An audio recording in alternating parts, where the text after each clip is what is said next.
Hi guys, I am back on Facebook. Some of you probably noticed I was blocked off the platform for quite a few days this week. Started on Friday of last, and I was given the reason that I'd violated community standards and nothing further, and it was a permanent ban, which I appealed several times, thinking that what could it possibly be? And magically my Facebook personal page has come back up.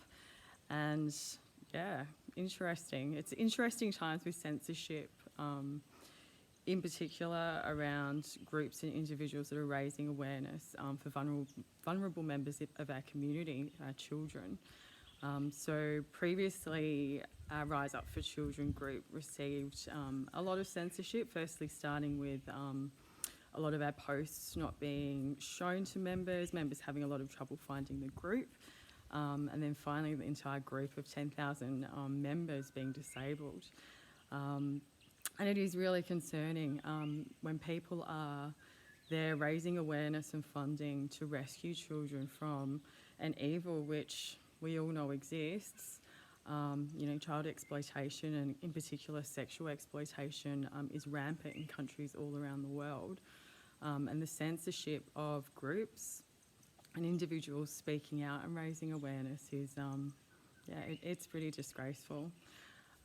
We're aware of at least 100,000 members of groups and individuals around the world that have been pulled off the Facebook platform over the last 6 months, either permanently or they've managed to reset themselves up. And it really makes you wonder what sort of world we are living in and what sort of threat is it to big tech, to the corporations, and also to the people in power. Like, what sort of threat and how concerned must they be with this information and knowledge going out to the public of children, being in desperate need of being rescued from this evil.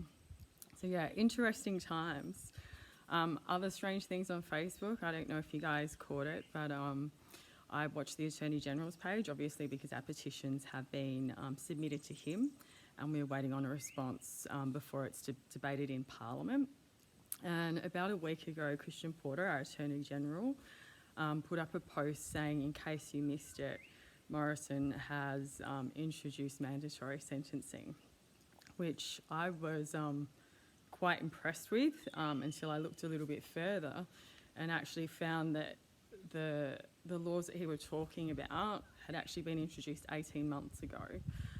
They're federal laws.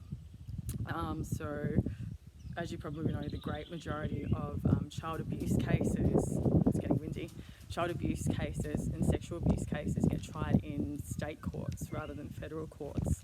The ones that are tried in federal courts could be Australians that were caught overseas, getting up to filth, or it could be where our Australian Federal Police and other enforcement bodies have had a tip-off or have become involved with another international investigation.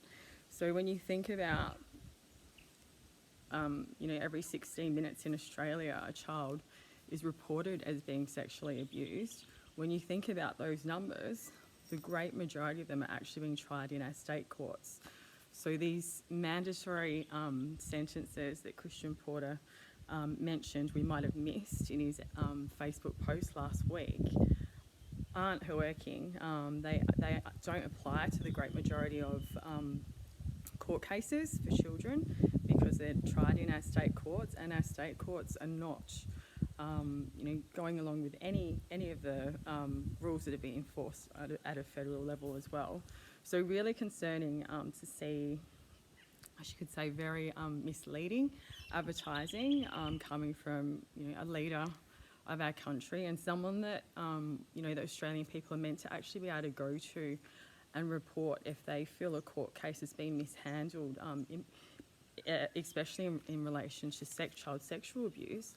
He is our body that we report to. So the fact that he's putting up a Facebook advertising post about a law that passed 18 months ago, and we, from the perspective of being able to look back, can clearly see that over the last 18 months, how many offenders have received ridiculous sentencing, inadequate sentencing for these horrific crimes against children as well. So definitely keep your eyes wide open.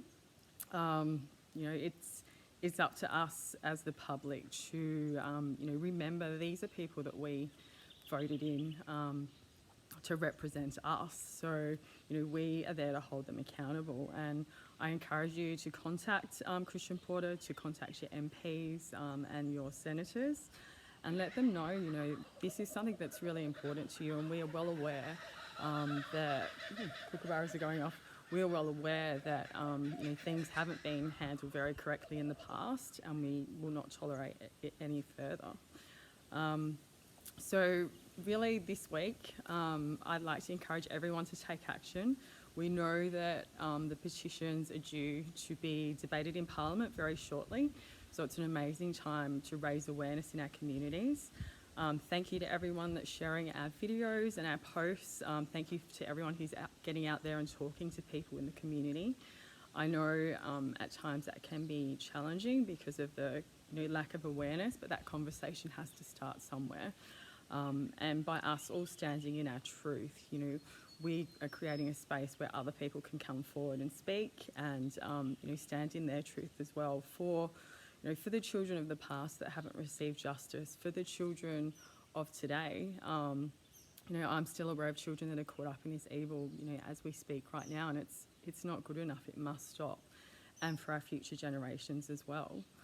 You know, Australians deserve truth, justice and freedom, and that's what these petitions to lift the suppression orders and establish an integrity commission to watch over, you know, corruption and yeah, just mishandling of things in our courts and governments really stand for. You know, and it's up to the people. Like, I can speak for myself and say that I've taken the time to contact every political party in Australia, every senator and every MP. So I come from a place where I know, you know, there are some very good leaders that, you know, were very willing to help, to offer guidance and to really support what we're doing. A lot of leaders couldn't be bothered responding, and quite often because the complaint is so serious, my emails were actually getting forwarded to Christian Porter as well, who's made no response to me at this stage. So thank you for all you're doing. Let's keep up the amazing work of raising awareness. You know, this is for the kids, and this movement has to come from the people. It's a movement of love that has to push back on this evil that has just run rampant within our country for so long. You know, and we can't expect politicians to save us. The politicians are the ones that got us into this mess in the first place. And I'll be the first to say, like, I looked away. I could not handle politics for so many years of my life because it just used to make me so angry that they would lie and betray the people so much. But now I've realised that that was my mistake as well, and I need to take action. I need these leaders, because they were voted in to represent me, to represent you, and to represent our children, to know exactly what's important to me and what's close to my heart. So keep it up, guys.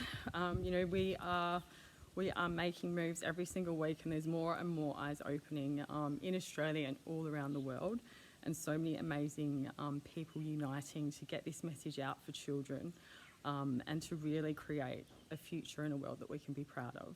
So thank you. Chat soon.